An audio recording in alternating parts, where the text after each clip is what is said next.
Hello, investors and traders, and welcome to the weekly market report. I'm AJ Monty, and this is a one-year daily candle chart of the CBOE Market Volatility Index, ticker symbol VIX. I'm starting off with this one because today, Friday, we closed with a very well-pronounced hammer pattern right there.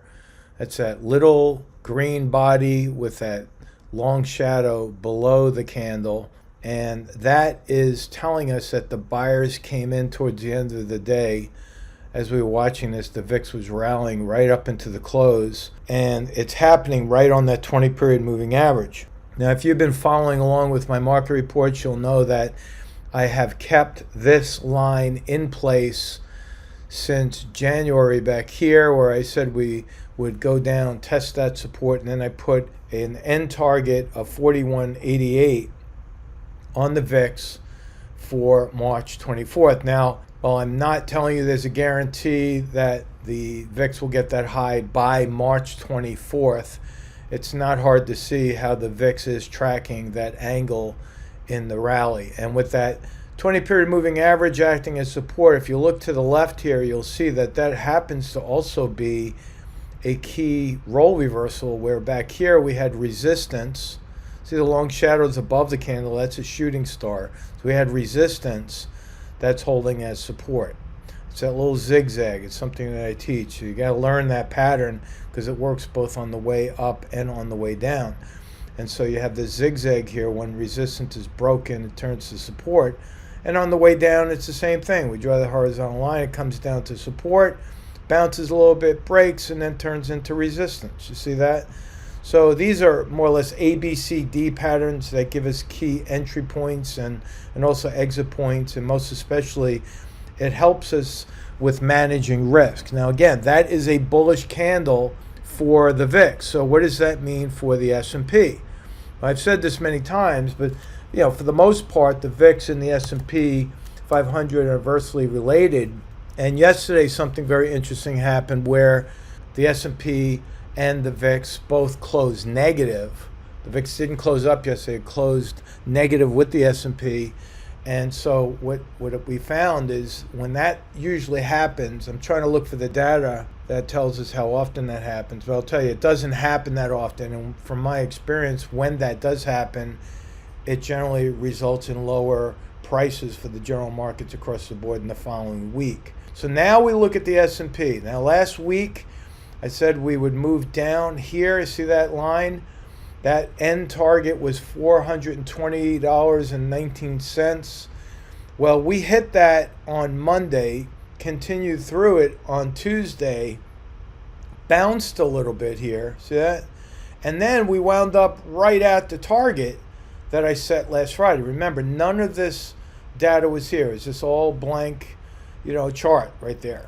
None of the volume was there, none of the oscillators were there, and I drew that line, and there we go. Now, what does that mean for next week?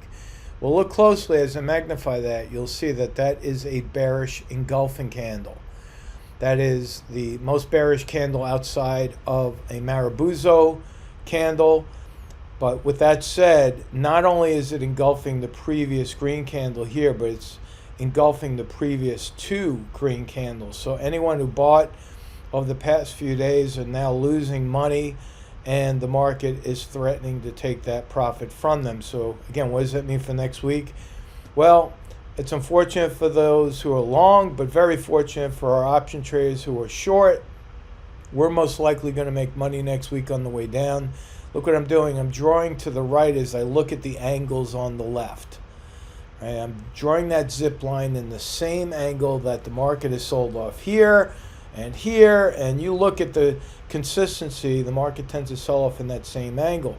Now, I do believe we're going to go down and test this support level. Next week is going to be a big week for the technical signals, because if we break out below this low right here from February 24th, we could go a lot lower. So again, risk management is needed, especially for those who are long the market or those option traders who have a positive delta. Be very careful.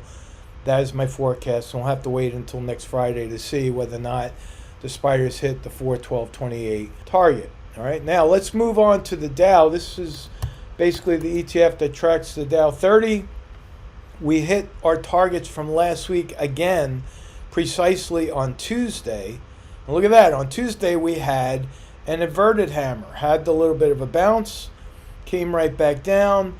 While this is not a bearish engulfing candle, it is a red candle on higher volume. You see that? So it looks like the sellers are trying to take over in the Dow, especially, and I'm going to more or less duplicate my forecast and what I said for the SPY. I think we're going to go down here and test that support level next week.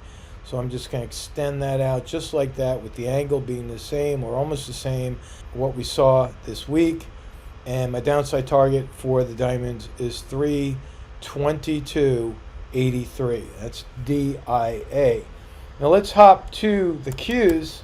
This is the ETF that basically tracks the tech sector. Again, on Tuesday, we hit my target precisely, did the same type of a bounce like we saw in the Dow. But here we go. This is another bearish engulfing candle. This one a little bit more interesting than what we saw in the spiders, because we opened on the high, not too much of a shadow up there, closed almost on the low.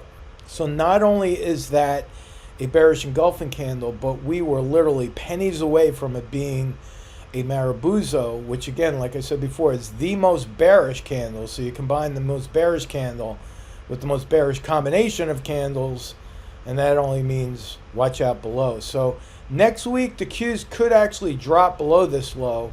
I feel eventually we will do that, but right now we might see a little bit of a bounce. We'll have to see. It's too early to tell, but I am forecasting lower on the Qs, mainly because if you look at the 52-week high-low list on the Wall Street Journal report here, this is WSJ.com. You can find the 52-week high-low list. I leave the link, by the way, in the description box below, and I would bookmark this because I tracked this during the day.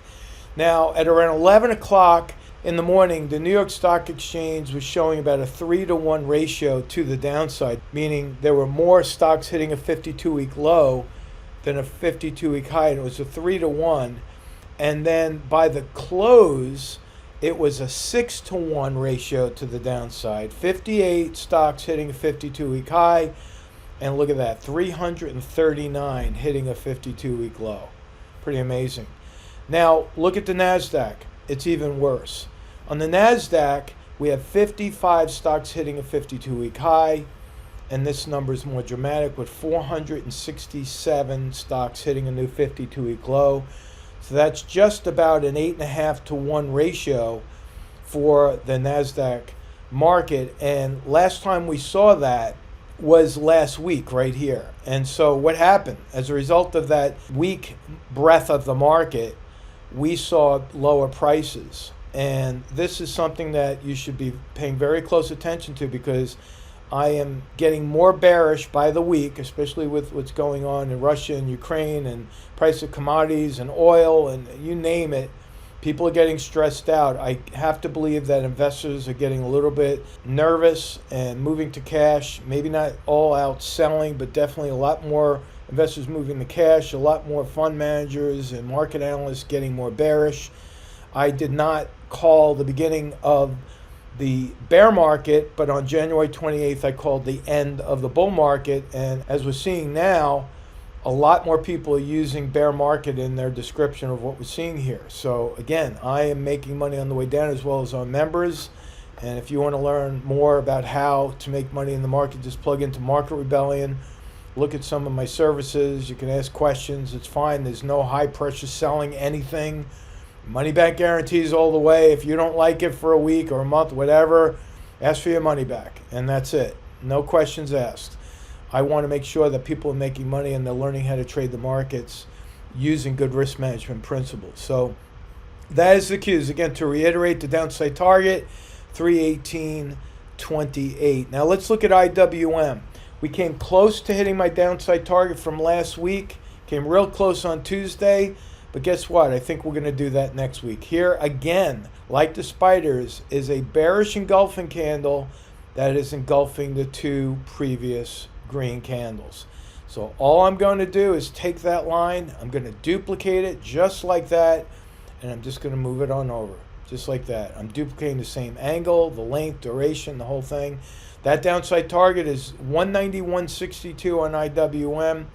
I might have slid that a little bit off on pennies there. What was that? 191.56. All right, so it's still close. Putting it a little bit higher, 191.62.